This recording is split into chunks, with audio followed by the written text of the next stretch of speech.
That terrible burning rot flared along my stomach. "No," I whispered.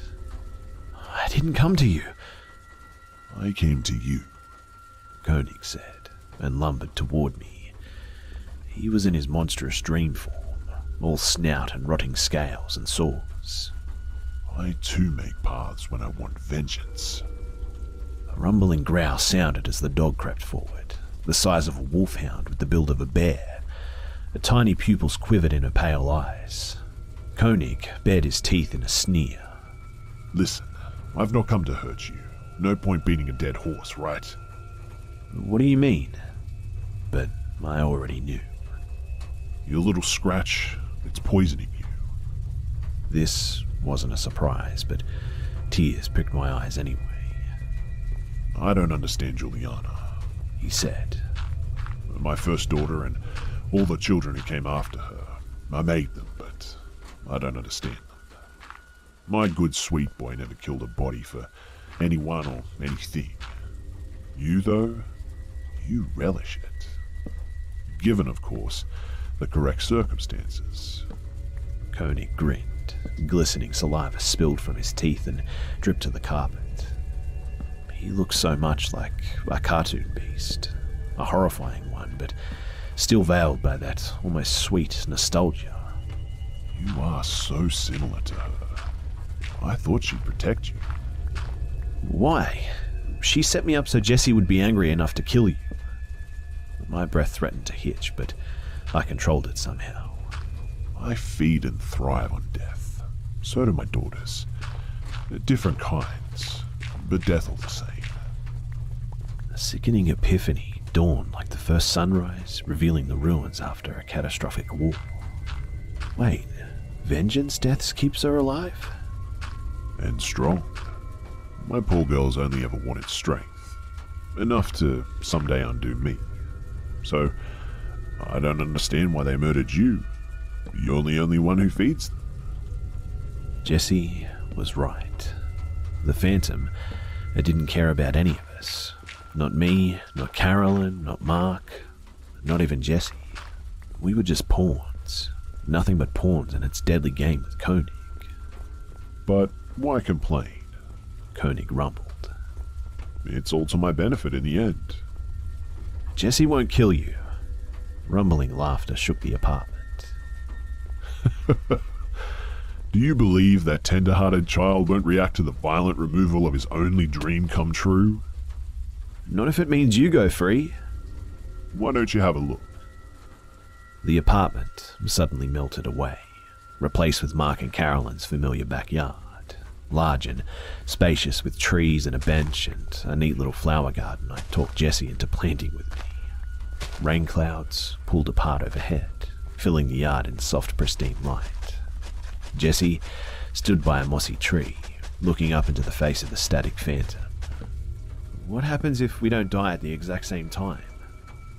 "If you die peacefully, he will instantly regenerate the corpse when he takes possession.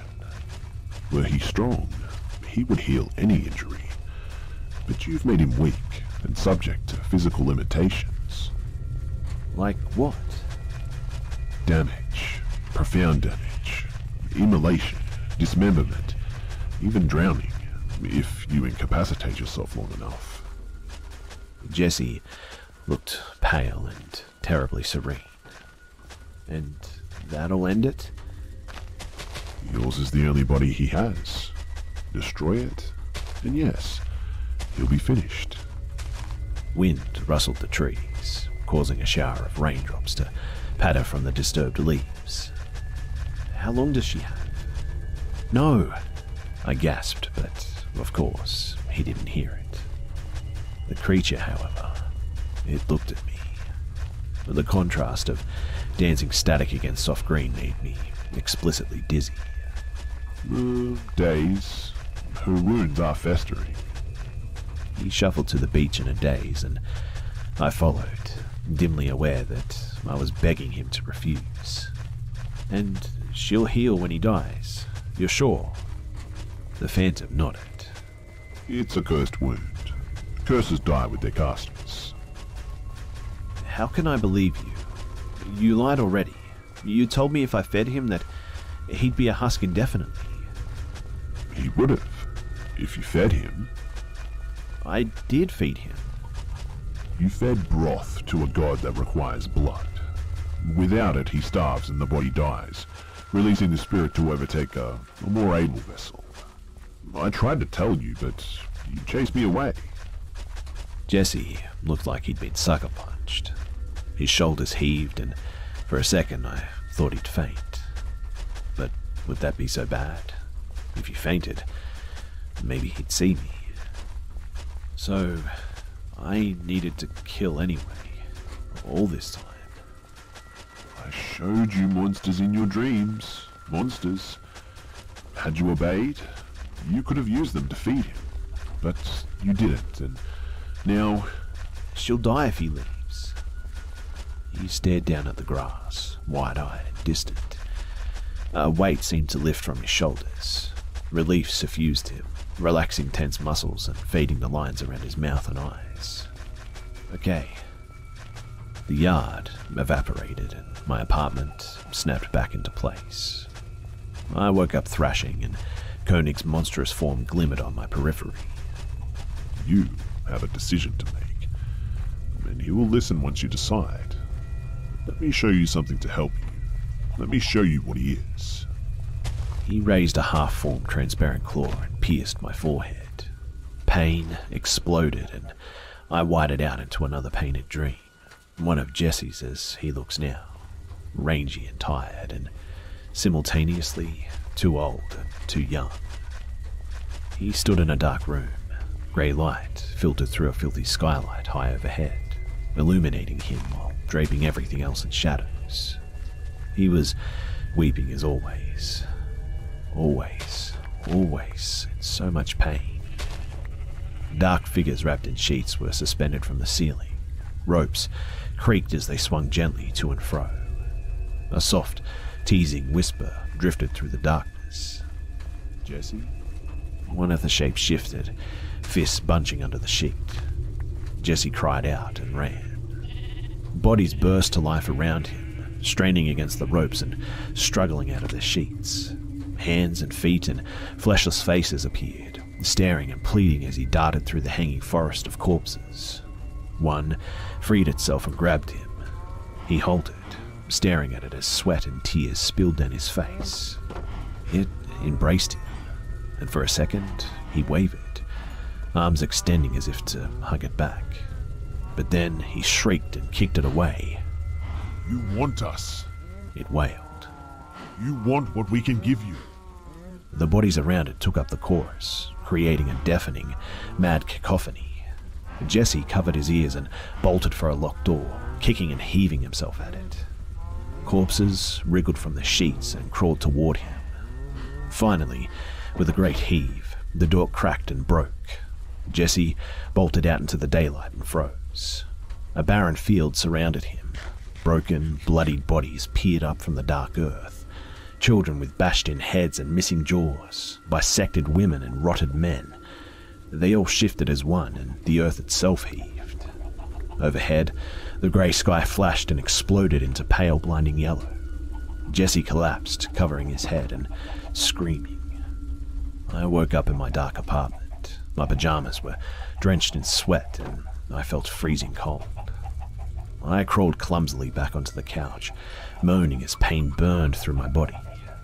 The dog shoved her nose into my ear, sniffing intently, then leapt off the couch just as the front door opened. Jesse paused, limed in yellow from the porch light, then rushed to me.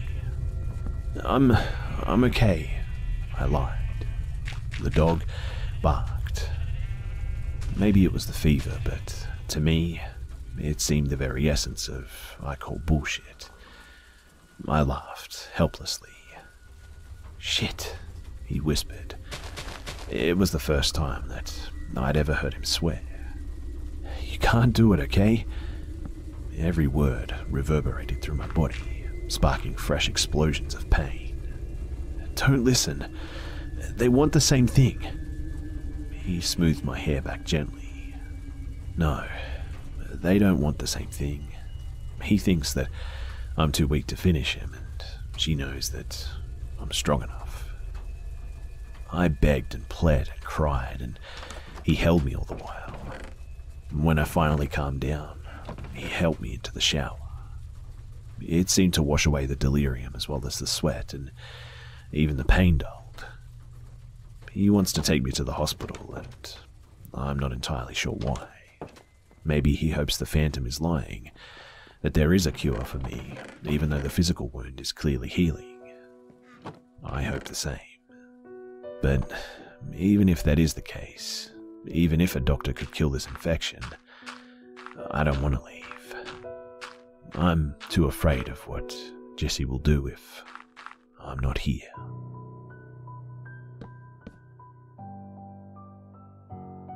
G'day mates, it's B-Buster here. Thanks for tuning in to this week's episode of the Be Scared podcast. And please, don't forget to subscribe so you don't miss next week's episode too. Also, it would be much appreciated if you could share this new podcast with your friends and family and on social media too. Thanks again for listening, guys, and I'll see you mates in the next one.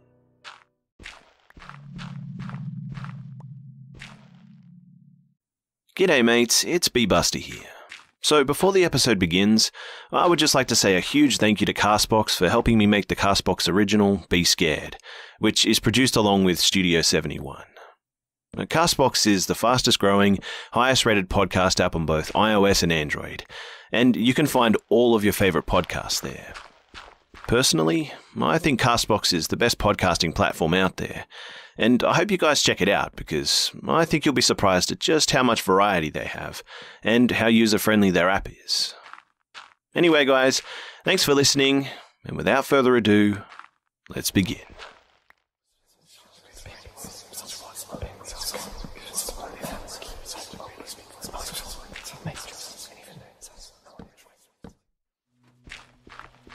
I found my old copy of my favourite childhood movie, and Something's Seriously Wrong with It, by Dopamine, Part 5. Every hour, the pain gets worse, except when I'm with Jesse. Proximity isn't a cure, but it arrests it, like a bell jar dropped over a spider to keep it in place. So, even though I felt awful, I went to work today. Carolyn was under the weather and just wanted to watch a movie. We aren't allowed to override our clients' wishes when it comes to daily activities, and nor should we, so with dread uncoiling in my stomach, I settled in to watch what she termed a surprise movie. To my immense relief, it was just The Fox and the Hound. The illustrated watercolor style made me feel a little sick, but the film played normally. I got up to stretch after a little while, since sitting for too long makes the pain worse. Mark was enthusiastically soliloquizing about 1964 Ford Galaxy convertibles. His happiness made me smile, and Jesse's earnest participation made my heart melt. I stretched again, grimacing as muscles strained against the wounds, and ambled back to Carolyn. She looked perfectly happy. The screen blared a lush, painted scene of an evening forest. At first, I thought it was the part where Todd and Copper meet. Then, in the movie, a baby started to cry. Dense sunset-stained woods framed a weeping bundle. Among the black trees, a tall shape flickered, narrow and misshapen, with an unnaturally long face and wide, blank, perfectly round eyes. A dim, unfeeling smile touched its face. Once the sunset glimmered into soft twilight, the man dropped to all fours. His limbs were too slender and noticeably longer than they should have been. After glancing to and fro, he approached the swaddled baby. Without the shadows to veil him, catastrophic injuries became evident. Tangled clusters of scar tissue wormed over his face. Weeping patches of infection flexed painfully every time he moved. He peered down at the infant with those big blank eyes. That smile rippled, curling around to his ears, and his jaw unhinged like a snake's. He pushed forward, lower lip gathered dirt and twigs as it scraped the ground. The baby squirmed, dislodging a piece of swaddling. Wispy dark curls covered its forehead, bruises coated its skin, and the eyes were hideously swollen. The blankness in the man's face flickered, brows knit and those perfect round eyes crinkled into something akin to pain. He threw his head back, making a peculiar gulping motion, and rearranged his face into its more human facade. Then he scooped the child up and darted into the woods. I looked at Carolyn and she smiled, exclaiming, "Look, it's Vixie." "She's my favourite," I said. "Mine too," she said. I smiled and then returned my attention to the TV. The infant lay on the floor of a dilapidated cottage beside a merrily crackling fire. A blackened spit stood over the flames, vines snaked along the walls, and a pile of bones lay in a corner. The baby snuffled and laboured for breath, shivering. A door creaked open. A round-eyed man entered, dragging a corpse behind him. Perfect beads of sweat streamed down his face. Tiny pupils quivered in those unsettlingly blank eyes. He threw the body in the corner and collapsed beside it, narrow chest heaving wildly. Then he sat one hand on the corpse's shoulder, placed the other around the bicep, and tore the arm away. The ragged hole spurted blood as the thin man speared the arm onto the fire spit. Soon it was cooked. Hairy flesh roasted to a perfect crackle. The man prodded it, causing juices to drip into the fire with a series of satisfying pops. He removed the arm and ate, occasionally regurgitating soft masses of meat. Firelight flickered across his face, making his wide eyes shine and dance. Finally, he pulled the baby into his lap and put small fingerfuls of chewed meat into her mouth. "Through you," he rasped, "I will be strong and young forever, even here." He touched her face. For the second time, those strange, awful eyes glimmered with emotion. "My youth bringer, my Juliana." The scene faded into a lushy illustrated summer forest. A young, heavily pregnant girl with thick black hair tumbled down a slope, laughing as a puppy clumsily bounded after her. She ran to a lake and knelt beside a cluster of wooden traps. Trout swarmed frantically within. She picked one and carried it back up the hill to the little cottage. Her entire aspect darkened when she entered, dimming into resentful blankness. The round-eyed man wheezed in a corner, looking significantly worse for wear. Decay ate his scar tissue, turning everything into soft shades of green and brown. Bone glinted through unhealed rifts in his skin, and the stringy remains of his rotted cheeks barely concealed the teeth within. The girl prepared the fish and tried to feed him. "Not enough," he snarled. "I told you." He hid her hand, sending the spoon whirling through the air. "You're too old," she answered, quietly. "Nothing will save you. Not men or women. Not even children." He sneered, face contorting into an inhuman rictus. That face faded into Juliana's, red, sweaty, twisted in pain. Nearby, a baby squalled. She threw her head back and wailed. The firelight blazed, starkly illuminating the bloody blanket surrounding her. Then she collapsed, gasping as a second baby began to cry. She pulled both infants close and blacked out. After a moment of darkness, the screen blazed to life. Fire crackled, babies whimpered, and the wide-eyed man shuffled forward, pulling one of the infants into his lap. "A girl," he said softly. Juliana smiled dimly, expression quickly converting to horror as the baby uttered an ear-shattering shriek. She screamed as the thin man sank his teeth into the child, taking an enormous bite. Red sinews stretched and snapped, and the child fell abruptly silent. He chewed heartily, swallowed and ate more. The decay in his skin faded noticeably, and his flat yellow eyes acquired a lively shine. When he finished, he held the other baby.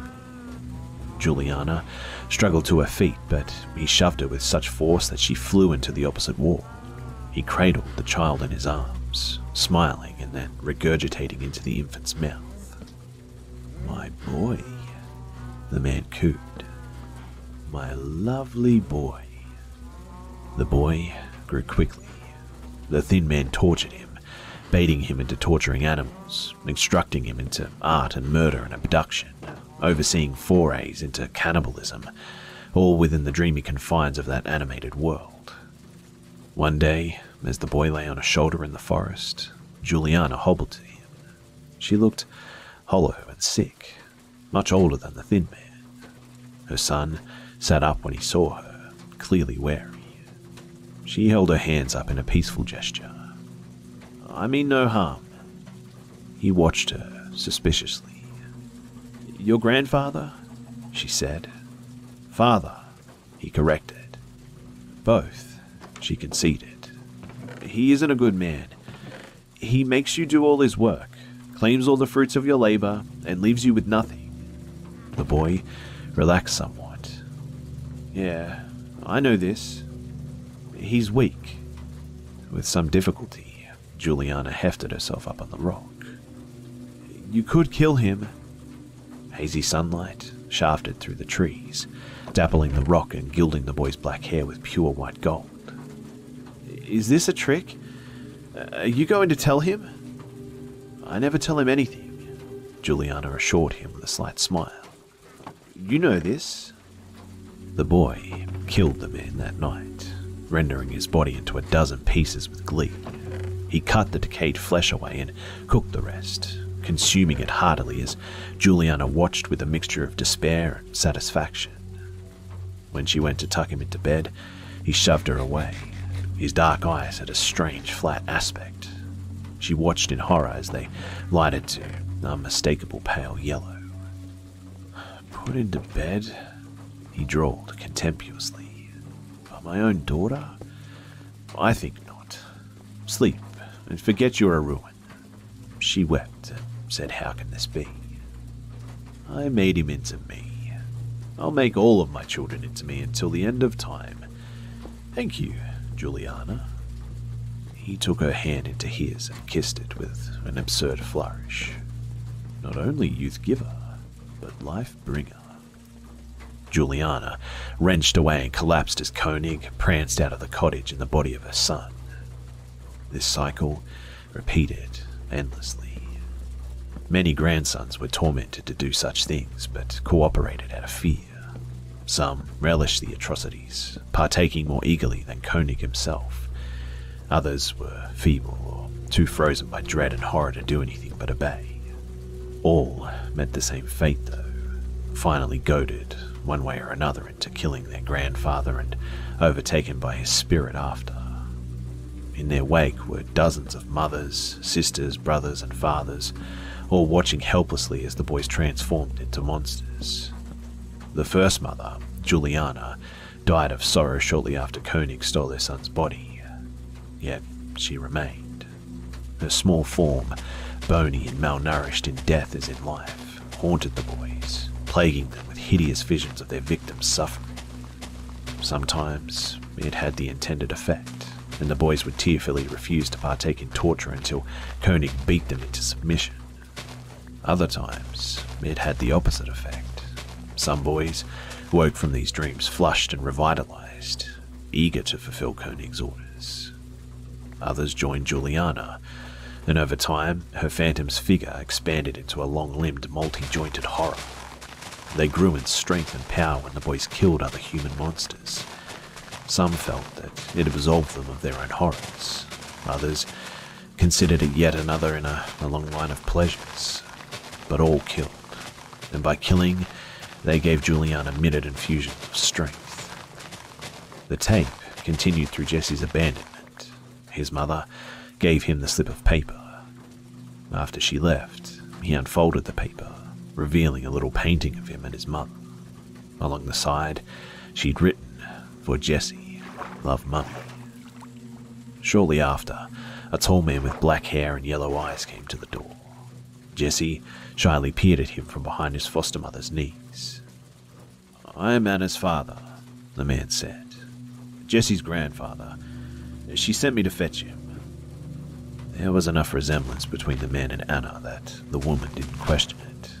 She relinquished Jesse with kisses and cookies, waving as he set off toward his new life with his grandfather. the scene, cut. To my surprise, the familiar credits of The Fox and the Hound rolled past. Carolyn's lip was trembling, but she clapped.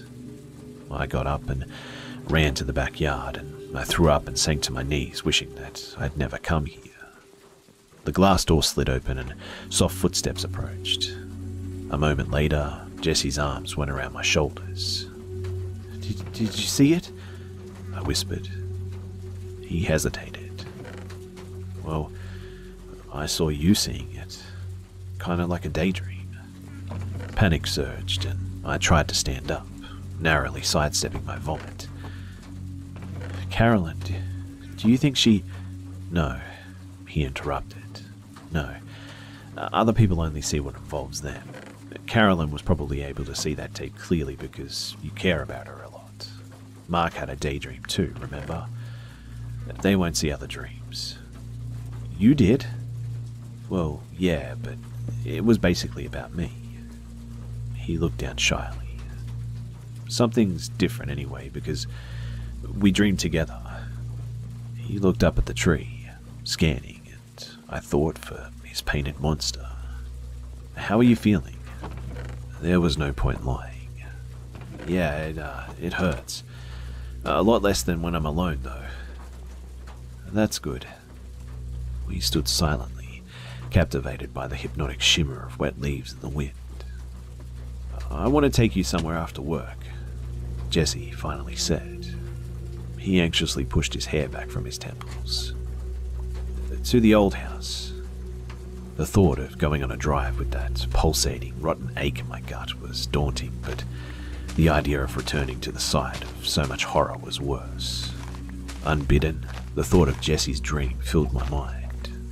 The one where he screamed and wept under a yellow sky as dismembered bodies begged and beguiled him. I shivered. We don't have to, he said immediately. No, I want to. I lied. The workday passed in a haze of anxiety, boredom and pain. Carolyn fell asleep before the end of my shift, which isn't unusual. Mark was disappointed to see Jesse leaving early again and gave me a mildly venomous look when he left. Jesse drove me out into the country, among green hills covered in stunning old-grown trees. Vivid streaks of wildflowers occasionally brightened the soothing landscape.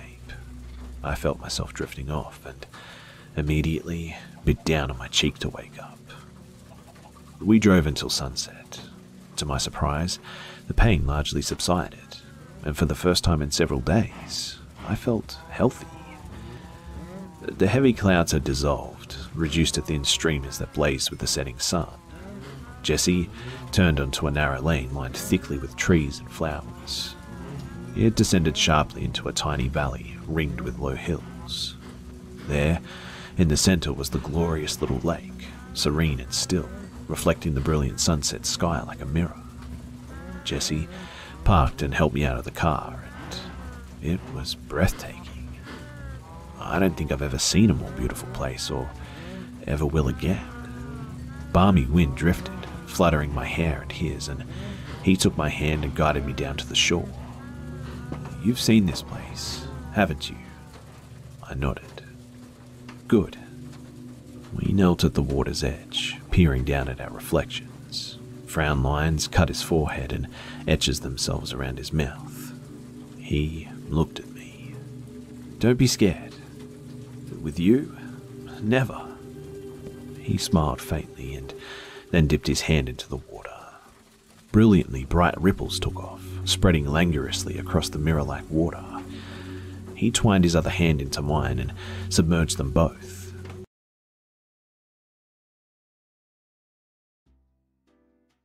Fill you in on the new membership program here on YouTube. I'll try to make this quick with the ads no wait after the which type of platform for advertising. Long way in keeping myself and others here on YouTube creating the videos that you guys all love. And another thing along Salty Bat for the thing which I'm doing in the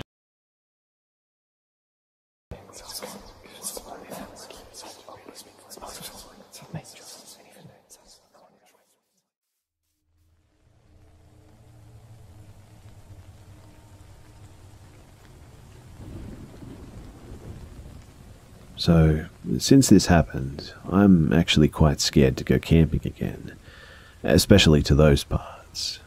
But the whole experience was so extremely eerie that I just hesitate to go back. But some people mention that this could be the work of a Wendigo or a skinwalker, but I really just want some assurance that what I experienced was nothing of the sort, so I can go back to hiking at peace again. I just want to ask this as well, but is there any way at all to defend yourself from them? Here in Europe, it's quite impossible to get a firearm license, unless you're a registered hunter or something for that country, so it's pretty much impossible. Anyway, I'm pretty sure that people who go camping a lot will agree with me that the forest at night is a pretty creepy place. Lots of sounds that you couldn't connect to any animal, and lots of strange things just happen out there. I usually dismiss them as wind or just a weird echo, but about 5 years ago, I went camping in the Southern Alps and I set my tent just inside the tree line. After about 2 days of being there and exploring the nature, hiking and doing a bit of caving too, I started to feel like something was just around me.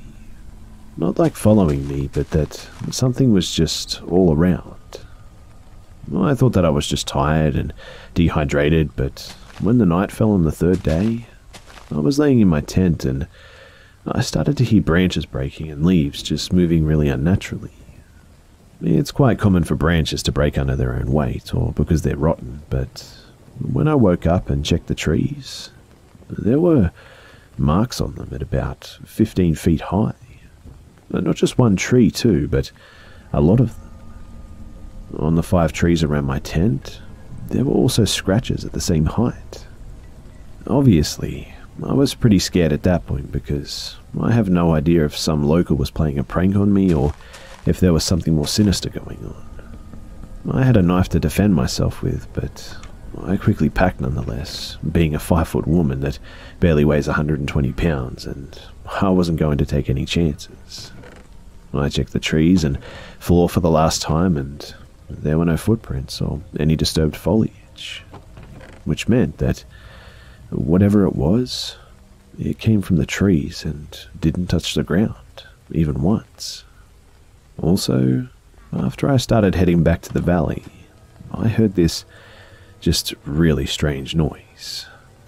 It was like a deer, but way higher pitched and mixed with a man's voice. The noise cut straight to the bone, and at that point, I don't even think Usain Bolt could have caught me. I didn't look back once, and even though I'm not religious, I grasped my crucifix that my grandma gave me so hard that my palm started to bleed. You have no idea how shitty and messed up the whole situation was, and the worst thing of it all was that no one believed me. After asking the locals if there were people living up there or if there was ever anything shady going on, they just ignored me and started to avoid eye contact. Anyway, thanks in advance for any answers you guys might be able to give. I appreciate it.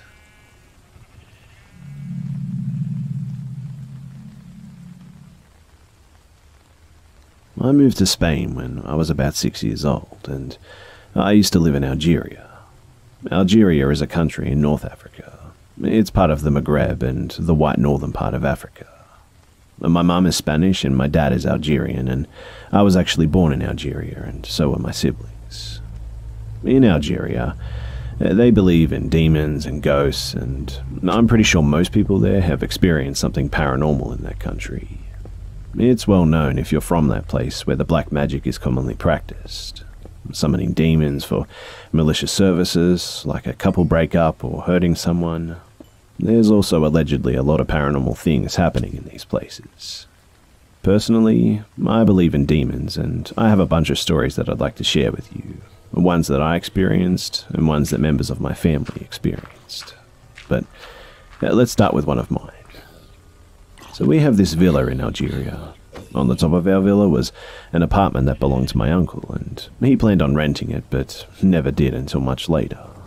And on top of that apartment, and on top of the hill, was my uncle's villa. Both are beautiful places facing the sea, each had two big nice gardens too, and literally, they were dream houses. Especially for a kid like me who loves to bike and run around, and yet I hated it too because I was scared of this house. The main rooms that I was scared of were the bathroom, my brother's bedroom, and my sister and I's bedroom.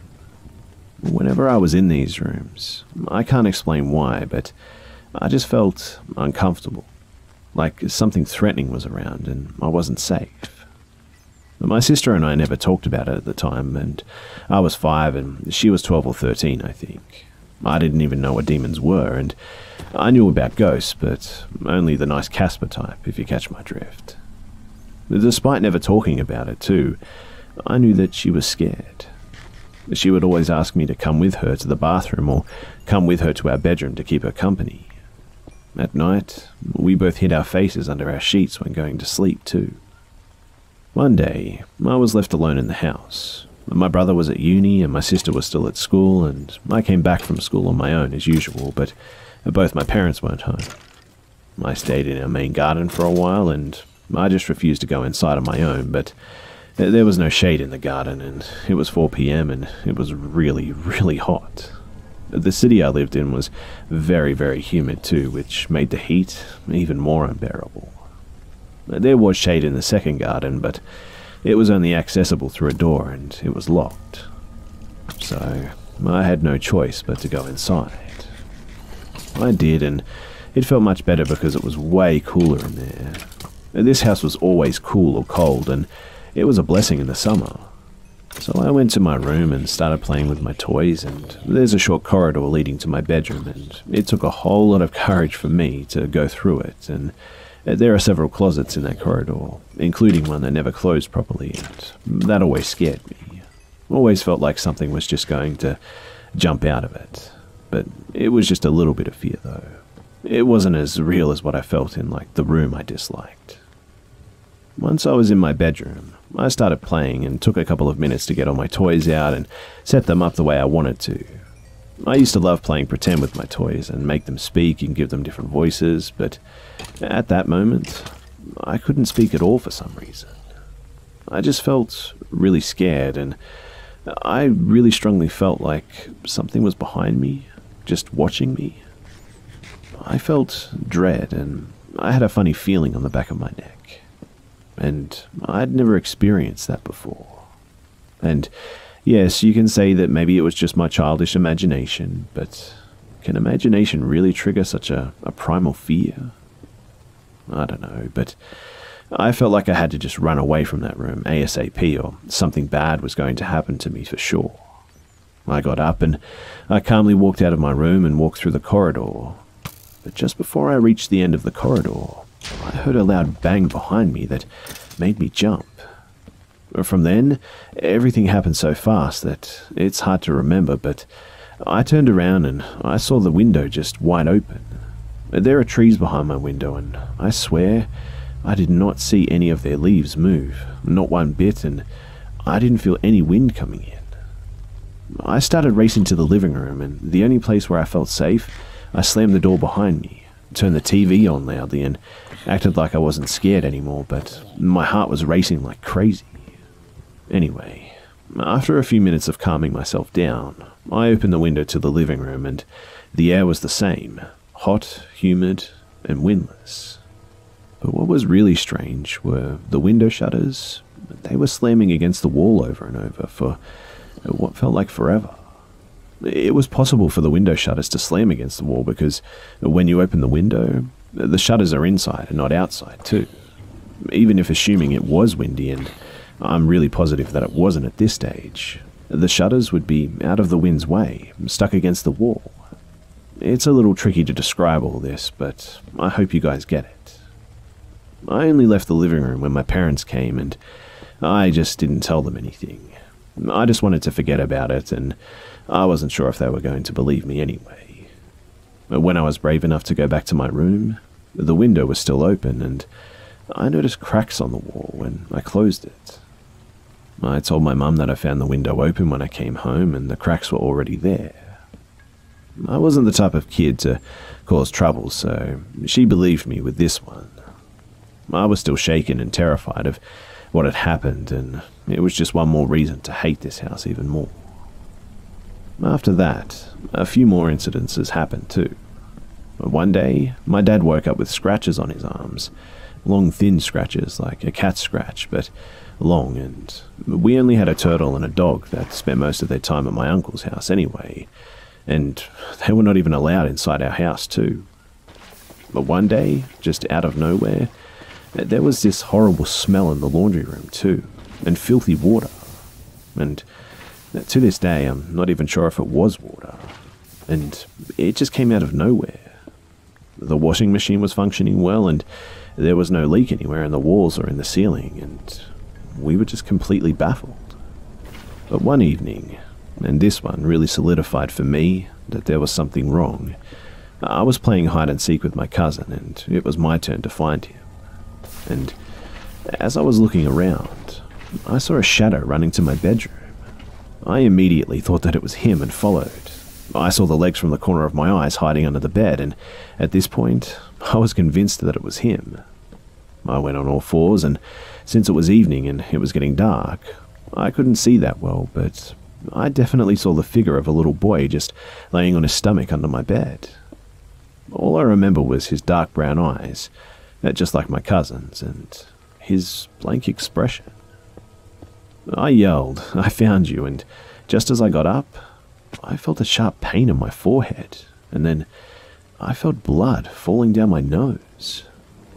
I started crying, and the next thing I know, my sister and my mum and my cousin rushed inside my bedroom to help me. At that moment, I was in so much pain that I was really dazed and kind of confused as to how he managed to run inside the room along with my sister and my mum when he was hiding under my bed 10 seconds ago.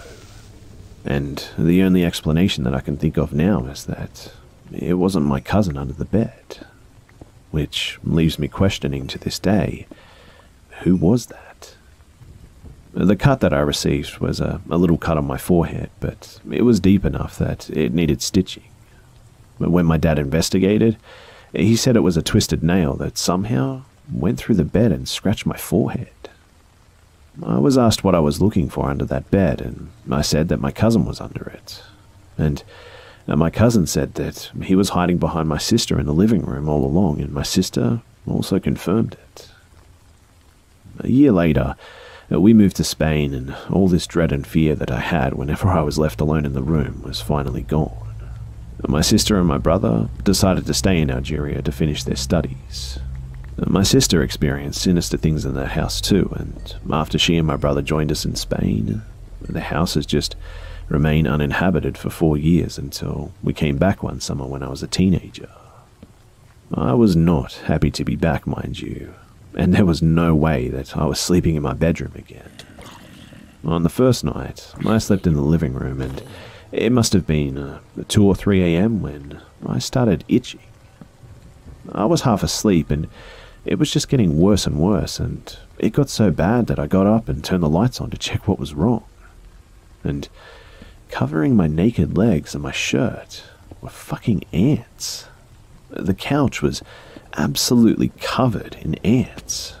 And while spraying it with some sort of product, I remember how my mum, who's superstitious, always said that ants represent leaving or moving out, and that couldn't be a coincidence. The next day, I went to my aunt's and stayed with her until the end of our stay, and after that one summer holiday, I just never went back to that house.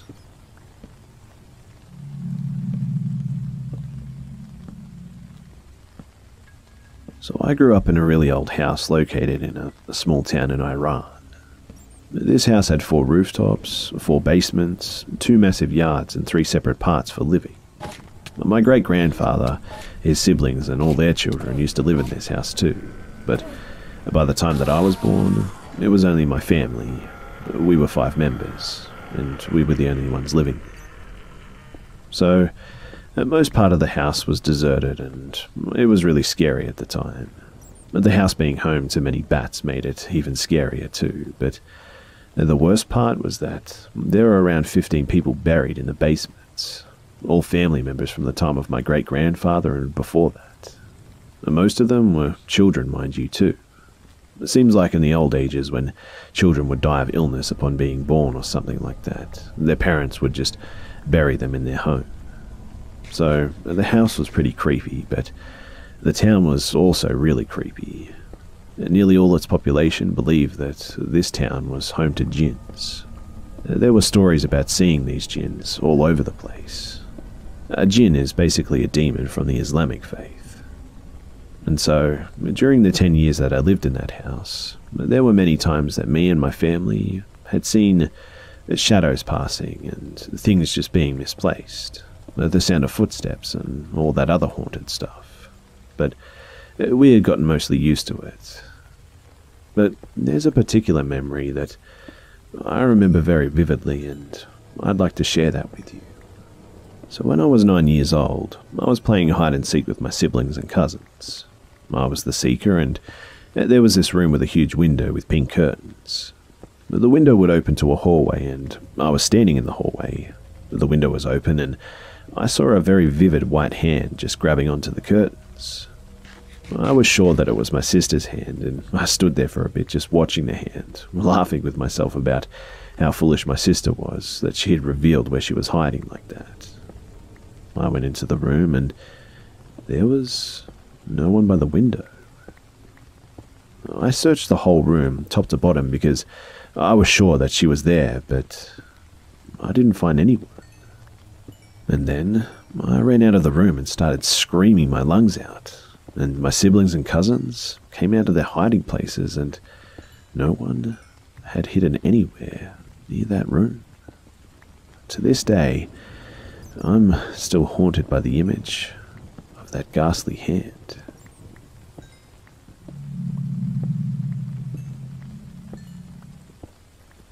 My grandparents were really old-fashioned, so when I stayed with them as a child, I was kept on a tight schedule. Even if I was crying, they kept me locked in my room, at their attic. My parents were out on a trip, so I was staying with my grandparents, and sure enough, I started crying and was left there. No one was coming for me, which made me cry even more, and that's when a young woman in a sunflower dress put a hand on me and began to hum. I fell back to sleep quickly, and, of course, that memory could be anything since I was around 2 or 3, but I think it's worth mentioning given the following. I had an imaginary friend growing up, and his name was Lee. He was an old man who loved to dance, but was sad because his wife had left him. Late at night, he would come into my room and dance to what music, mostly jazz. He would tell me stories every once in a while about his favorite coffee shop and other weird life stories. My dad thought 7-year-old me was imaginative, but my mother called a priest to bless the house, and after that, I never saw Lee again. Things were quiet for a while, and nothing odd happened. My mum cancelled a few vacations here and there because of dreams she had where one of us died on said trip, and that got annoying, but she had some weird stuff and predicted the future events before, so we just kind of listened to her. My family is also very heavily invested in rodeo, and my dad is a rancher and my mum a barrel racer and so on. I was with my little brother, who would have been 5 and I about 10 at the time, and we were sitting on the top of the bleachers watching my mum compete. And my brother and I, we were tickling each other or something, and I pushed him off the bleachers by accident, which the fall was not massive, but for a 5-year-old falling 70 feet, it was not all that peachy. I was freaking out, and then this woman walks up to me and she smiles and hands me a Dr. Pepper. She says that I caught him and he's just sleeping. It freaked me out, but sure enough, my brother was fine, just out cold from the fall. And I have no idea where the lady went after that, so I'm not sure what the hell that was all about, but it was strange. Now, there was this mirror in the downstairs bathroom of my house. It gave me bad vibes, so I avoided going down there all the time. But on the days that I did go down there, I would look the other way and just try to get out of there as soon as possible. But one time, I stared into it, trying to overcome my fear, but I was met by an older lady staring back at me. I stood there for what felt like hours, unable to move. In fact, my mum found me and shook me out of my trance. It's a weird memory, but it's the main reason I dislike mirrors today. My family also bought a piece of land in the Gila National Forest from a practicing witch. On a side note, we actually found a stash of coke, so yeah, that was fun. But she performed sacrifices and did odd rituals on the property before we moved there. A lot of things happened there too, all starting with my dog digging up animal bones. And then everyone started hearing voices just passing the dark tree lines at night. We were remodeling the little huts and the shacks she built around the property when things really started to pick up. I was left alone in the camper van that we were staying in due to the remodel when something knocked at the door. I opened it to find nothing. I look around and see something dark with red eyes behind one of the trees. It could have been my imagination, but I could have sworn that I heard it say that we come from the mines. Obviously, though, I was totally freaked out and I just locked myself in the camper and called my parents. Another side note, the property is now a rental and a weird hermit claimed to see the same thing behind trees with no knowledge of my stories or previous tenants. He moved and apparently a monk refused to step foot on the property due to a bad energy coming off of it. Also, while remodeling, we wanted to donate a bunch of tiles that we salvaged from the floor in the witch's house, shacks, and a Catholic nun refused to accept them due to their energy again. I know this is all really weird stuff, but I'm just telling you all this because, yeah, it all happened to me. But something that the monster said stuck with me. The part about coming from the mines, I actually explored a lot of the back ends of those woods, but nothing will ever compare to when I found the empty field. Imagine for a second wandering through dense woods and stumbling onto something about the size of a football field, with nothing on it but a boulder dead center into it. This was a town site for an abandoned mine apparently, and on the other side of the field was the Cleveland mine site, abandoned in the 1800s. But this little piece of land is a hidden gem in New Mexico. Old stone towers, staircases leading nowhere, and an old dam holding water. But the weirdest part were the holes, though. There were holes and caverns that went on forever, leading into darkness, and all I could think of was whatever the monster I saw was, it came from here for sure. I mean, we heard all sorts of odd noises coming from those holes, but I never fully explored them due to the danger of the caves collapsing, and we moved far away from there soon after. Things went quiet again after that until I started going to a private Christian school out of an old Baptist church. The school had a massive basement, more like a labyrinth if I'm being honest, and some of my friends and I were messing around down there. And then some really weird stuff started happening after this girl tried to get her best friend to do some ritual of some sort down there. The pre-K 5th graders heard a woman singing about morbid things. The Spanish teacher heard every door open and close repeatedly in the early morning, even though she was the only one there. I threw a ball down a long hallway and something threw it back. The pastor came in and blessed the place, and the police showed up to look for homeless squatting in the area a few times, and it was just really weird. Things have been quiet lately, but my mother still sees shadowy figures move around our house apparently at night, but she seems to think that they're friendly or something. Anyway, these are all my stories, and to be honest with you, I really don't understand any of this at all, but I just wanted to share some of my stories with you guys.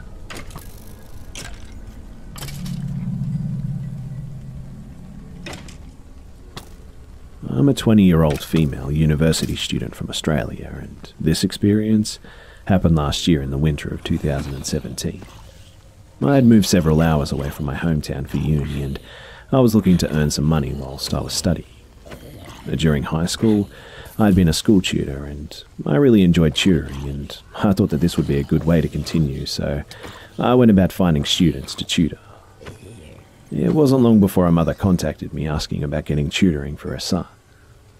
I'm not exactly sure of his age, as she only told me his year level, and I can't remember if I ever asked how old he was, but I think that he would have been around 9 or 10. We agreed to do the tutoring regardless at their house, and we arranged a time to meet for that week. On the arranged day, I drove to their house for our first session. It was the usual first meeting. The mother was lovely and her son was very cooperative, if a little quiet. When you're a tutor, all you want is a student who will try hard and listen to your instructions, and this student was perfectly well behaved. Their house was a small cottage-like house, but it was really neat. We worked at the kitchen table in the dining room, which formed an L shape with the living room. The entranceway was in the corner formed by the two rooms. Off the dining room, or entrance corner, was the student's room. The door was shut, but I could tell by the decorative name placard on the door that it was his. If this door was open, he would have been able to see straight into the living room. So, the first few weeks of tutoring went along fine. I was really happy to work with this student and his mother, but a few weeks in, I started noticing that the student just wasn't himself. He seemed really tired and wasn't as responsive to my instructions. Not in a disobedient way, just like he couldn't concentrate properly or something. I brushed it off at first because it was winter and cold and towards the end of term 2, which is typically a long term in Australian schooling. This is when students started to get sick and run down, so it wasn't that unusual for my students to seem a little tired at this time of year. So we had a 2-week break over the school holidays, and I hoped that after this that he would be well rested and ready to start again. During our first session after the holidays, however, he seemed even more tired. I could barely get him to follow any instructions, and he was taking much longer to complete work than expected. In fact, it got so bad that I stopped the session momentarily and asked him if everything was okay. Was he feeling okay, or was he having any problems with the work at school? I didn't want to pry too much with his mother in the room, but I knew I wasn't getting anywhere just ploughing ahead when he clearly wasn't keeping up. Up until this stage, this is probably the most boring story you'll ever have heard being told. That was, until the student replied, "I can't sleep." Before I could say anything, he continued, and he said, in the dark, a lady in a white dress crawls out of the clock, and I can see her from my room, and I'm scared to sleep because I know if I close my eyes, she'll get me. He points to the grandfather clock in the living room, which is on the right angle to be seen from the student's bedroom, and now I'm thinking, okay, that's creepy. Crawls. Not walks, but crawls out from the clock. I asked him as calmly as I could, have you been watching any scary movies or reading any scary stories lately? I'm thinking that this kid has seen or read something creepy and then had a nightmare about it, or simply has an active imagination, but he just shook his head.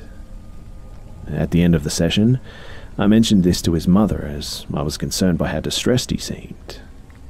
And it was her response that really shocked me, though. She said, yes, I've heard strange noises coming from the living room. We've only recently got that clock and it's really old.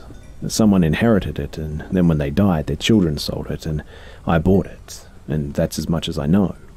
I monitor everything he watches, and he doesn't watch or look up anything remotely scary like that. I don't know where this fear has come from or what to do about it, but honestly, it scares me a little too. At this point, I don't know what to think. I put it in the back of my mind until the next time I see him. And nothing more is said about the woman, and the student seems to have finally gotten a little more sleep, so as far as I'm concerned, all is good. But about 5 weeks later, I'm at their house again, and the weather is absolutely disgusting. The gale force winds and lots of heavy rain with lightning. It's a little early in the year for a storm here, but it's a pretty bad one. About 40 minutes into the session, the power goes out, and the only light source is the flashing of the lightning that can be seen through the living room window. The mother comes out to check on us, but at this point, there isn't much to do. We wait a couple of minutes, but the power just never comes back. The mother suggests that we just call it a night and that she'll just pay me for the full amount, seeing as we were almost finished anyway. As I'm packing up to leave, there's a giant flash of lightning and I hear the mother gasp. I look up and I swear to you that I saw the hem of a white lace dress drag across the floor in front of the grandfather clock and into the shadows. And well, I wasted no time getting out to my car that night. The whole event really chilled me to the bone too, because I've never really believed in ghosts before this, but now I'm not so sure. And the creepy thing is, if what I saw was real, then perhaps this boy really is seeing a woman crawling out of his clock. G'day mates, it's B-Buster here, and I hope you guys are enjoying this week's stories. Just so you guys know, I've actually put a whole bunch of new episodes up on Be Scared, the Castbox original podcast, so I hope you guys go and check it out on Castbox. It's available on Apple too, and everywhere you normally listen to podcasts today, so if you want to listen there too, that's fine. I'm adding a link in the description below so that you guys can subscribe to either Castbox or through Apple. Just so you guys know, the podcast is a weekly thing and it features stories from No Sleep, series stories, and the occasional set of true scary stories. It's completely free to subscribe to me there, and you can even download the Castbox app on your phone so you don't miss anything. And by the way, it would be really cool if you guys could review the podcast on Apple as well. I would love to hear your feedback and comments there. Also, I just want to thank you guys for tuning in every week and being here. I know a lot of you guys have been asking for the podcast for a long time. I was the only person now on the property, other than my young daughter sleeping in her bedroom.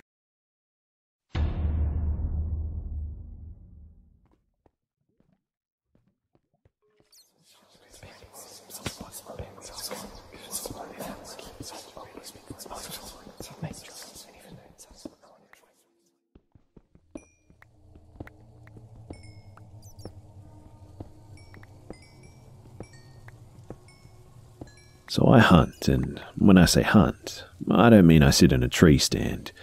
I mean I'm the guy out hunting by walking over the entire park with enough on my back to let me sleep at night, sort of comfortably, but little enough that I won't mind dragging 150 pounds of yummy out of the woods. So, I'm hunting a fairly large forest somewhere in the northwest corridor of the US. It's not uncommon to run into other people at the edges of the woods. It's fairly uncommon to run into people in the middle of the woods, even during hunting season, unless you're on the trails, which I wasn't, and it's decently common to run into the ruins of buildings from the 1800s there. I happened to be hunting a new valley that I was pretty sure had a crossing in it, so to set the view, I'm sitting on top of a very steep shale slide, looking down into a valley with a creek running through it. Approaching this plateau, there's a knife edge that runs up and down the ridge, but there's really no way to get up to this spot except for the seriously determined, the drunk, and the foolish, without walking up or down the ridge. Getting up here creates quite a noise from the stone sliding on the other stones, which means that I know I have to sit up here for an hour to let things settle back down after I made the ascent. Since it's such a pain in the ass, I left my day pack at the bottom under a pine tree and only had a rifle, binoculars, water, and an energy bar. I'm up here for about 3 hours, glassing this little piss of a stream, just looking for something to cross it, and seeing nothing but squirrels and birds, and I just finally decide to start glazing the opposite hill out of sheer boredom. I'm 90% sure that I chose a poor spot at this state and wasted an afternoon looking at nothing. Such is hunting, though. It's got its really interesting days, and it's got its really boring days. And this is why it's called hunting and not shooting, I suppose. Anyway, as I'm screwing around with the focus on the binoculars, I catch a glimpse of something which almost looks like a person. If they were wearing dark blue clothes and about 4 feet tall. 99% of the time, the day hikers just pass by without realizing that I'm here, even with the blaze orange requirements. Or they just pretend to ignore me. But you'd be amazed how many times someone has almost walked through my stand. This person, though, they weren't moving. which started to make me think that I was wrong. It was just standing there, behind the cover of some low scrub bush and tree branches, and I would have missed it were it not for the colour. I zoom out a bit to try and get my bearings and realise that I'm not looking at a person, but it's actually a collapsed cabin, and I was looking at where the door would be.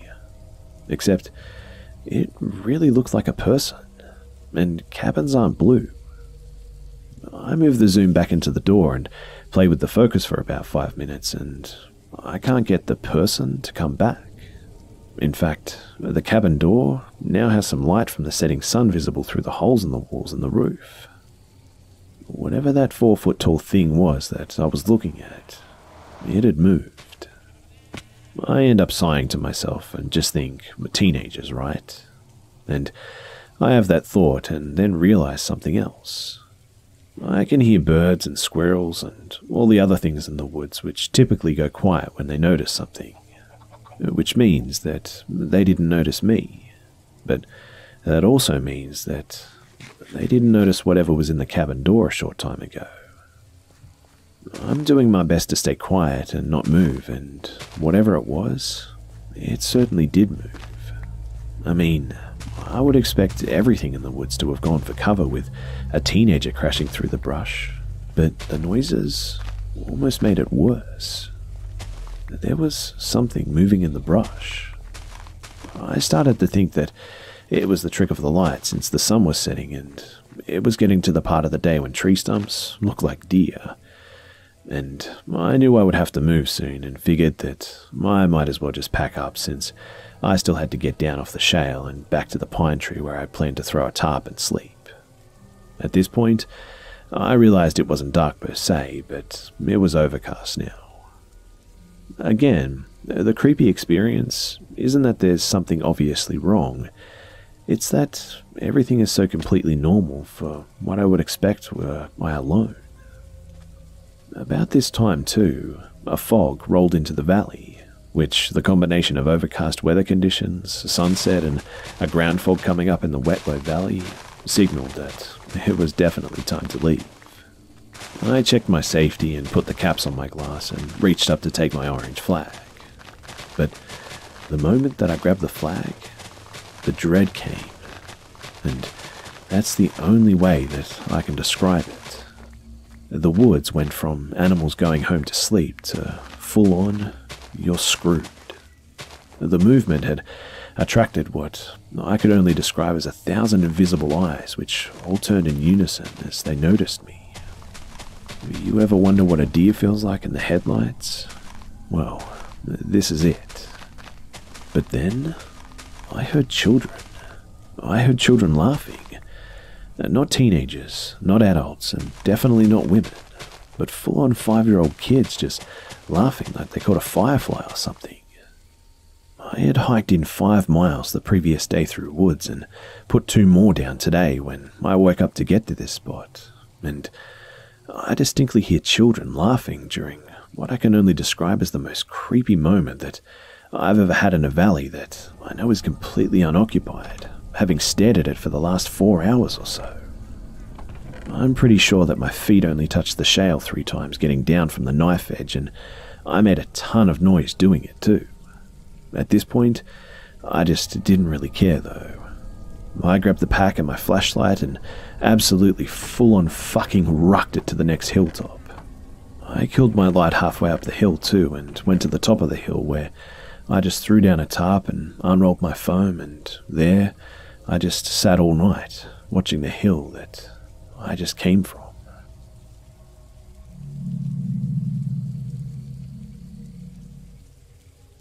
In late September of 1979, my husband, my 6-year-old daughter, and we moved to Mesa, Arizona to be closer to his family.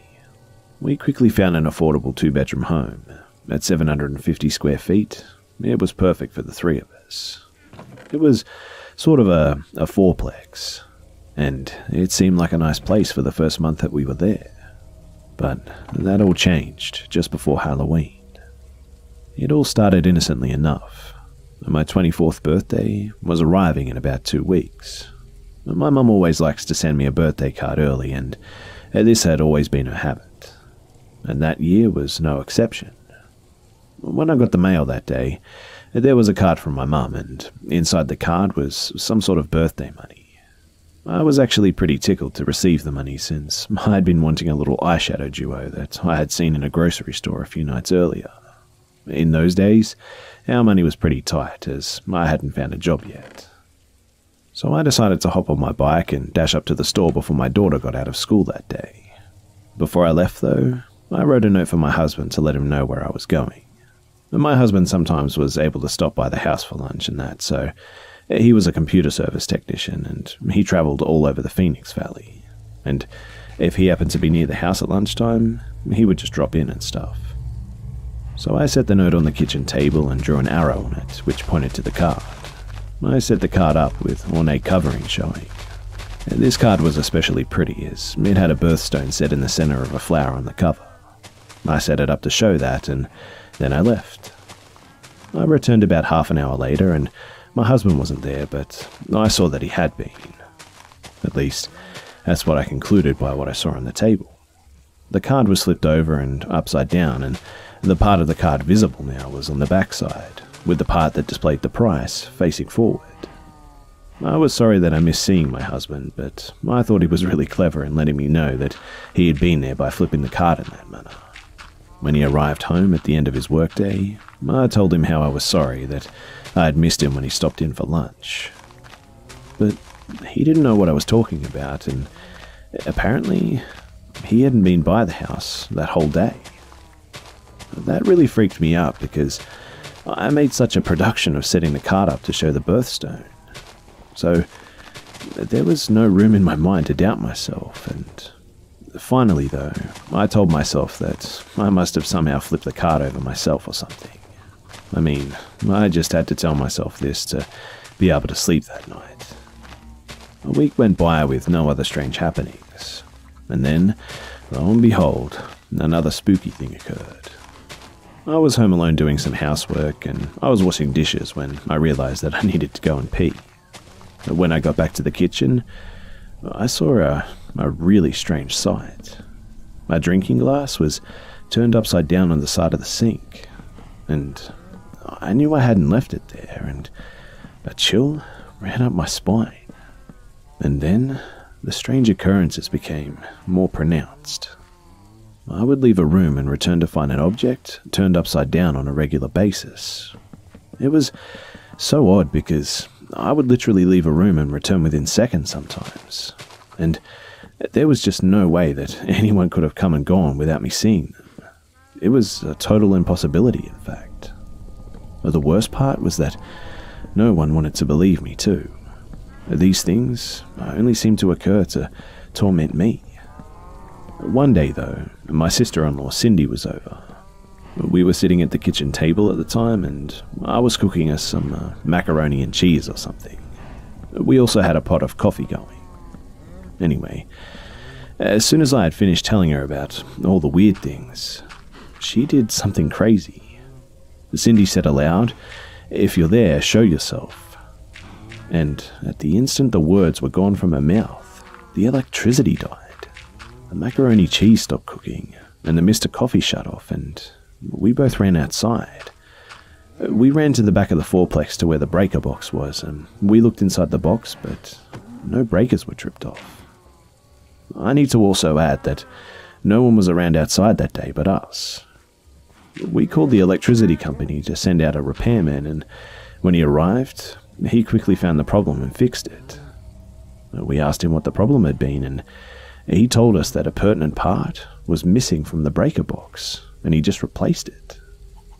That one really spooked Cindy and me because we had gone immediately outside when the electricity died. No one had been outside, and even if a human had done it, what were the odds of it occurring just when Cindy had asked the presence to show itself? After this incident, I was beginning to become terrified. At first, the entity seemed almost playful. Turning objects upside down seemed quite harmless, if I'm being honest. Playing games with a breaker box seemed more powerful and cunning and somewhat sinister. One rainy morning, after my daughter left for school, I decided to go back to bed for a while. My husband had gone to work early that morning, and I wasn't too surprised, though, when I heard him coming up the sidewalk with his keys jangling. I heard him open the front door and come into the apartment, and I decided to keep the covers over my head. I was pretending to be asleep, and I was going to wait until he came into the room and said something before I greeted him. Silly, I know, but I heard him come into the room, and he was standing by the bed. I could hear him breathing, and yet he never spoke. But finally, I whipped the covers off my head and yelled boo, and there was no one there. At this point, I was petrified. I was getting up out of the bed with the intention of putting on my clothes as quickly as possible to get out of the house, but just as I stood up beside the bed, something pushed me back down. I was screaming and crying for it to stop, but this appeared to anger this thing as it pushed me even harder and more forcibly. I feared I would be crushed and nobody would even understand my death or how it had occurred. But just then, when I felt I couldn't take any more pressure and live, it stopped. Just as quickly as it had all happened, it was just over. Well, I got dressed and drove to my mother-in-law's house for the day, and I was not going to stay alone in that house anymore. Well, at least not that day anyway. I had begun to have these awful nightmares of a dismembered body too. I dreamt that our house was on a patch of land that had been used as a Native American burial ground. The dreams were confusing because not only did I dream of the burial grounds, but I also dreamt of a cannibalistic man dressed as the proverbial cowboys of the Old West. The nightmares were confusing and revolting and evil in a way that I was utterly horrified by. In fact, the nightmares grew so dark and gruesome that I began to dread going to sleep. Soon after these experiences, I got a job that would keep me away from the house during the day. I worked weekdays from 6 a.m. to 2 p.m, and that was perfect for me because our daughter got out of school at 3 p.m. Therefore, I would hardly ever be alone in the house, and neither would she, more importantly. My husband would drive her to school before we went to work, and I'd always be there to pick her up after school, and I liked that just fine. I can recall my first day at my new job, and there was such a feeling of elation to be away from the frightening things that were going on inside my apartment that I had to catch myself. I even wondered if the entity was upset that I wasn't there to torment. One day, though, this presence still managed to give me a spook. I had just picked up my daughter from school, and we were going over to my mother-in-law's house, but my daughter wanted to change her clothes first. We stopped by our apartment, and I went to the bathroom while she changed in her bedroom. As I was washing my hands in the bathroom, I decided to move a little plaque off of the bathroom shelf and put it away. The plaque read, "All that I like is either immoral, illegal, or fattening." And for some reason that day, the plaque just made me feel disgusted, and I hated its message. So I took it off the shelf and put it into the cabinet underneath the bathroom sink. I noticed that the shelf needed to be dusted as there was a clean line where the plaque had rested. I decided to leave the dusting until I returned home from my mother-in-law's house. The time passed quickly as we visited with my in-laws, and we finally returned home, and I was glad that I made it home before my husband because I still needed to dust the bathroom shelf before starting dinner. I got some cleaning supplies from under the kitchen sink and went into the bathroom, and I stood frozen in shock at what I saw. There sat the plaque, exactly where it had been before I'd moved it and put it away. It had even been set meticulously back the way it had been, sitting perfectly in line with all the dust surrounding it. I rushed my daughter out of the house into the car, and I drove straight to a payphone and called my mother-in-law. She sent my brother-in-law over to stay with us until my husband came home, and it didn't really help that much to have someone else there because I was just utterly terrified of being in this apartment at this point, which eventually resulted in us leaving. That May, we got our tax refund, and we used that money to move, quick smart. We moved away from Mesa and got an apartment in Phoenix. Luckily, whatever that thing was didn't follow us to our new home, and for that, I'm grateful.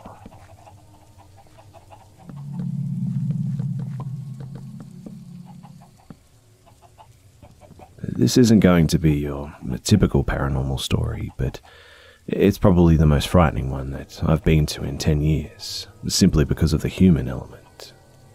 So, the call came out as a simple suspicious person at a large nursing home with not that many more details.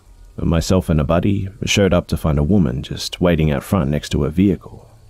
The vehicle was off and she carried a baby with her, maybe 3 years old, but still with those cherubic baby angel cheeks. The administrator tells me the woman in question, whom I'll refer to as Tracy, is a contracted worker for them, a sort of nurse who comes in from time to help out with their elderly patients. She shows up on her day off and starts talking to this elderly gentleman, Joe. Tracy places her baby in Joe's lap and wheels him out of the facility, with Joe screaming the whole time. But they stop her and she gets mad because they're holding her grandfather hostage and she just wants to take him for a walk. The only thing is, Joe is not related to Tracy and is a retired cop himself. But Tracy then gets distracted and tries stealing medication and scratches another nurse when they stop her. By all accounts, not 6 hours earlier, Tracy was just an ordinary woman. She went to work without complaint, seemed happy, and then just went home. No history of drug use, no history of mental illness. The facility was reluctant to pursue charges due to the sudden abrupt shift in her personality, in fact. Like, she'd been replaced with another woman who looked just like her but was criminally insane. The funny thing is, while speaking to her, Tracy seems normal. She tells me in a very calm and obviously not crazy voice what she's doing and why. She gives me all the information and doesn't cause any problems or give me reason to take her into custody. I mean, Joe didn't want to press charges and the facility declined as well. The only thing giving me cause that something was wrong was Tracy insisting Joe was her grandfather, which we proved that she was not. My only other recourse was a sort of emergency custody order, mental health, but I really had no reason to do so. I mean, her son looked well cared for, so we elected to call for family to arrive. Her father showed up and confirmed that Tracy was okay. She didn't take drugs and had never complained about mental health or physical ailments that would lead us to believe that something was wrong. I even spoke to a magistrate about securing charges to get her treated, since she refused to do so on her own, but he declined right off. The only option we had was the father trying to get a custody order against her. He took a few minutes speaking to her before pulling me aside, saying, "I can tell you that that woman looks like my daughter, but that's not my daughter." As this is happening, I hear the car door open and the doors lock, and my stomach dropped, and I couldn't tell you why. Consider it a sixth sense that all cops have or are issued after time spent on the force or something. Sometimes someone just sets off a trigger that you can't explain, and you better bloody listen to it. Inside the car, Tracy is holding a bouncing little boy in her arms. I knock on the window and ask if we can talk more, but she refuses. I ask if her father can hold the baby, and she tells me that's not my father. I tried to negotiate while my supervisor, who witnessed the whole thing thankfully, tried other doors. He took over talking to her while I positioned myself on the other side of the car, trying to open door handles. Both of our warning flags were going off, and for some reason we just couldn't say why. I mean, she gave no reason and we had no real cause. Then Tracy says, "You're just trying to take away my baby," and she pulls the baby into her chest and the baby stops laughing. It stops breathing, and the little jerks on its hands and feet tell me that it's definitely not breathing anymore. It took 3 good swings of my baton to break the glass. All the while my supervisor is screaming at me to get in, and get in there for fuck's sake. I crawl across the broken glass and reach across the seat, pulling the baby's head from her arms. It lets out a bloody wail, and Tracy turns to look me in the face. I see the driver's side door open, and Tracy just smiles at me. She then says, "You're just trying to take my baby, you white devil." It felt like it happened in an instant, but Tracy bares her teeth and bites down on the baby. I hear the baby screaming now in pure pain, and I reach forward, wrapping my arms around her lower jaw and upper forehead and pulled her off. Tracy goes limp and the grandfather takes the baby inside to be treated. He lived, but we never found his ear. I saw her later in court after all the charges were dismissed in lieu of lifetime commitment to a mental institution. And all the life was just gone from her eyes, just like that night. The lights were on, but no one was home.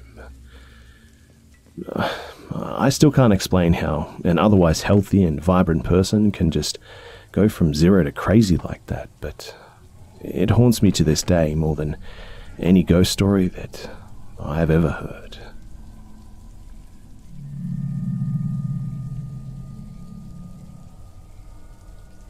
So, this story takes place around the time of the housing crisis back in 2008 or so. I was in high school at the time, and a buddy, I'll call Eric, and myself, we would do some urban exploring by sneaking into empty homes, abandoned and foreclosed.